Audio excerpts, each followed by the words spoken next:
Ya, baik teman-teman. Halo, apa kabar? Jumpa lagi di channel Aping Repajori.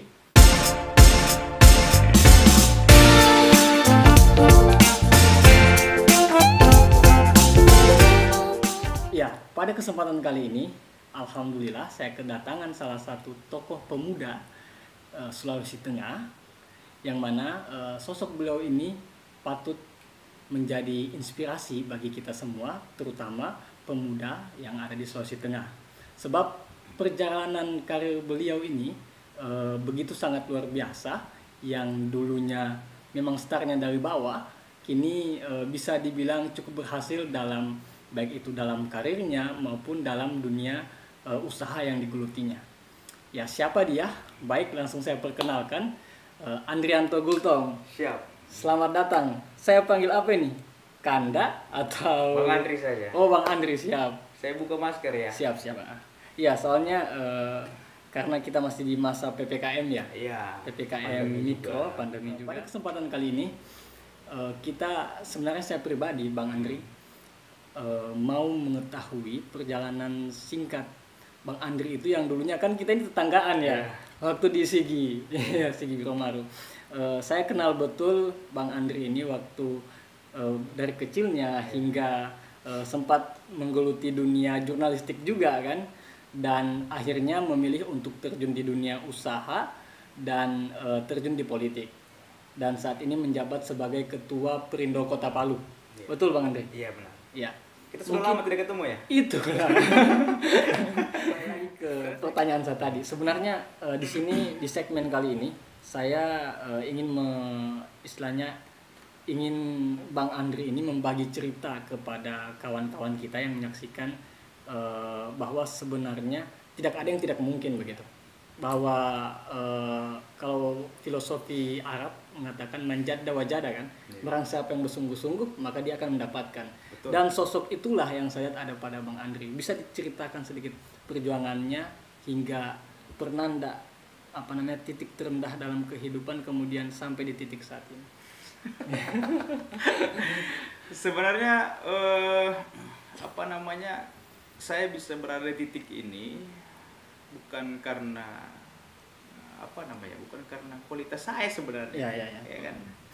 Tapi karena keberuntungan saja. Keberuntungan, iya. Karena keberuntungan yang kemudian itu di Allah kasih kesempatan, yang kemudian saya jaga keberuntungan itu, saya jaga kesempatan itu, saya coba kembangkan, menjaga integritas saya, kemudian yang paling penting itu adalah kita tetap rendah hati. Ya, jadi saya berada di titik ini bukan karena kualitas atau sebihannya pada orang lainnya kan. Iya. Tapi karena keberuntungan saja. Nah, keberuntungan itu yang saya dapatkan melalui doa teman-teman, doa orang tua, doa keluarga. Nah, itulah yang menguatkan perjalanan karir kita bisa bertahan. Kemudian kesempatan itu yang membuat kita bisa meningkatkan karir kita. Jadi kalau kita kan tahu, ya kan, bagaimana kehidupan saya dulu. Bapak hanya seorang guru, ya kan, guru terpencil lagi kan. Ibu hanya penjual nasi kuning, ya kan. Bahkan saya dulu SMP sering antar bawan ke warung kau kan. betul. Tapi ya itu dinikmati. Saya biasanya SD jualan keliling-keliling, membawa dagangan ibu saya. Kemudian SMP antar sebelum saya ke sekolah, ya kebetulan sekolah itu warung itu juga kan. Jadi sembari kita ke sekolah, sembari bawa dagangan. Tetapi mental itulah yang mengajarkan saya untuk bagaimana kita bisa survive dengan keadaan. Ya, kebetulan karena memang kita lahir dari keluarga yang sangat sederhana, lahir dari keluarga yang sangat pas-pasan, itulah yang membuat kita bisa lebih rendah hati. Kalaupun ada kelebihan, disyukuri. Kalau tidak ada, ya biasa saja. Tidak ada yang luar biasa. Jabatan ini kan, kalaupun hari ini saya sebagai ketua DPD Partai Perindo Kota Palu, ya itu karena kesempatan saja. Karena Allah uji saja. kalau tahapan ini saya berhasil masuk mengurus partai dengan baik, menjaga integritas saya, tidak dipenjara. Nah, itu kan yang paling penting, Tidak ya kan? dipenjara ya. Ya. Tidak dipenjara, ya insya Allah ujian itu bisa saya hadapi. Karena jabatan itu ujian sebenarnya, bukan nikmat. Amanah. Itu amanah. Dulu saya ketika jadi reporter, saya menjaga amanah itu. Ya kita tahulah pekerjaan itu, ya kan, pekerjaan yang kalau kita tidak bisa jaga integritas kita tidak akan dihargai oleh orang lain. Betul. Nah, makanya melalui pekerjaan itulah yang saya coba saya belajar bagaimana menjaga integritas saya, yang kemudian saya beralih ke partai politik, yaitu Partai Perindo. Iya, itu sebenarnya yang sangat menarik untuk kita ulas atau diceritakan kepada teman-teman. Bang Andri ini kan masih sangat muda. Umur berapa Bang kalau boleh tahu? Saya 29 sekarang. 29? Iya, 29. Nggak beda jauh dengan saya. Saya jalan 28, ini 29, jalan 30 gitu. Iya, jalan 30. Jalan 30, sudah ketua partai, Iya. tataran kota lagi. Sementara saya umur jalan ke 28 masih begini-begini Bang Andri. Artinya apa sebenarnya? Harus disyukuri. Ya, alhamdulillah. Karena masih diberikan kesehatan. Maksudnya begini, apa motivasi terbesar Bang Andri ini? Pertama, terjun ke politik. Kemudian, tentunya kalau kebanyakan kita tanyakan orang yang mau terjun ke politik ini punya visi dan misi, ada yang ingin diubah. Kalau Bang Andri sendiri ini, apa yang ingin diubah? Mungkin di kalangan masyarakat atau sistem yang ada saat ini, atau apa sebenarnya yang ingin diubah begitu, dibawa? Sebenarnya saya pertama maju dalam partai politik ini sebenarnya nekat saja. Nekat ya, oke. Ya, saya harus meninggalkan dapur saya kan. Iya. Dan penuh banyak pertimbangan. Penuh banyak pertimbangan. Tetapi sebenarnya maju sebagai seorang politisi itu tentu didasari dengan nawa itu dulu. Betul. Niatnya dulu.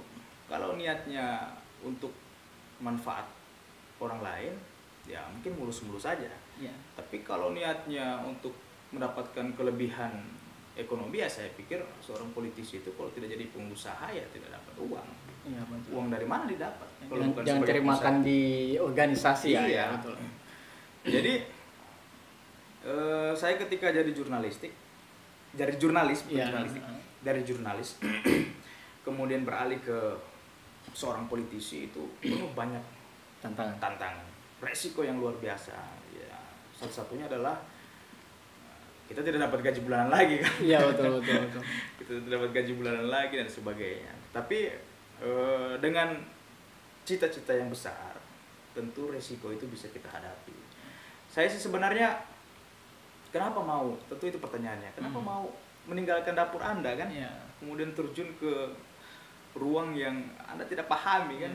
Yang kemungkinan berhasilnya itu Kecil sekali gitu. Saya sebenarnya melihat begini. Yang pertama, saya lahir dari keluarga yang sangat sederhana, bahkan bisa dikatakan kurang mampu. Ya kan? Ibu saya hanya penjual nasi kuning. Ya. Untungnya berapa? Saya saksi mata. Karena saya pelanggan bakwannya Ibu ya? Ibu juga. Ya. Nah, kemudian bapak saya seorang guru. Nah, teman-teman saya itu, lingkungan saya bukan anak-anak pejabat, cuma anak-anak petani, ada anak pedagang, ada anak yang juga yang nasibnya juga sama seperti saya. Nah, ketika kita mengembangkan diri, meninggalkan mereka untuk bisa mengembangkan kapasitas kita, kita lihatlah kehidupan mereka. Ada yang tidak dapat pekerjaan, ada yang anaknya susah untuk sekolah, ada yang kita lihat untuk berobat pun susah. Nah, bahkan ada yang sampai tidak bisa makan, ada. Ya. Karena kenapa? Karena ya pekerjaan tidak ada, ya kan? Modal tidak ada. Jangankan bayar BPJS, makan saya susah, kan begitu. Nah, inilah yang membuat saya tergerak hati saya, mengorbankan diri saya untuk bagaimana bisa bermanfaat untuk mereka. Nah tentunya jalur satu-satunya itu adalah jalur politik. Nah, kenapa saya lebih memilih jalur politik? Karena jalur politik inilah yang mengurus negara. Iya kan? Kebijakan melalui jalur itu Iya. dihasilkan. Semua kebijakan negara itu berdasarkan Keputusan politik. Nah, bagaimana kawan-kawan saya bisa ke depan dapat pendidikan gratis, ya kan? Bagaimana kawan-kawan saya bisa dapat bantuan modal UMKM? Bagaimana kawan-kawan kita atau masyarakat kita ke depan kalau berobat juga bisa gratis, tidak susah lagi. Ya kita kan dulu tahu bahwa jangankan kalau bicara rumah sakit itu bicara uang, ya kan? Bicara rumah sakit itu bicara uang. Dulu kita masih pakai bidan kan, datang bidan atau mantri datang ke rumah kasih obat. Nah kalau sudah ke rumah sakit itu kan sudah sangat susah. Besar biaya. Iya besar biaya. Kalau sekarang kan ya alhamdulillah karena banyak program, ada KIS, ada bantuan-bantuan lainnya ya alhamdulillah. Tapi kan tidak semua mendapatkan itu.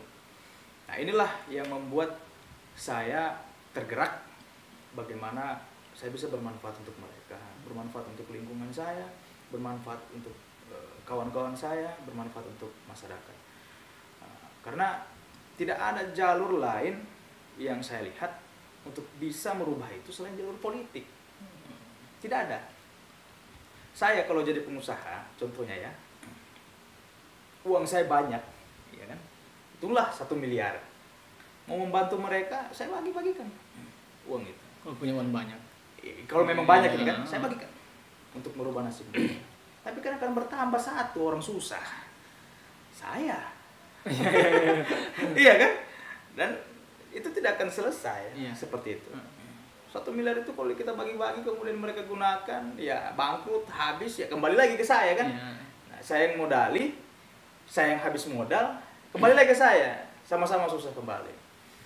Nah, kenapa tidak dengan uang itu kita manfaatkan untuk bisa masuk ke dalam sistem negara, ya kan, melalui jalur politik. Kemudian kita coba dorong kebijakan-kebijakan yang khusus untuk mereka, UMKM, pendidikan gratis dan sebagainya. Ya itulah yang kemudian merubah mereka tanpa harus mengeluarkan biaya 1 miliar tadi itu, ya mungkin 100 juta, 200 juta. Jadi dikonvert dari tadi kita mungkin kasih tunai ke mereka, dikasih berupa bantuan agar mereka bisa kerja atau berpendidikan begitu ya. Oke. Kemudian ini Bang Andri, ini kan belum lama menjabat, sebelumnya kan Ketua Green Sulteng ya, Pemuda Perindo Sulawesi Tengah. Betul. Dan belum lama ini dipilih sebagai Ketua DPD Partai Perindo Kota Palu. Nanti titik itu. Ya, Partai Perindo Kota Palu. Apa visi misi ke depan dalam memimpin menahkodai Perindo Kota Palu?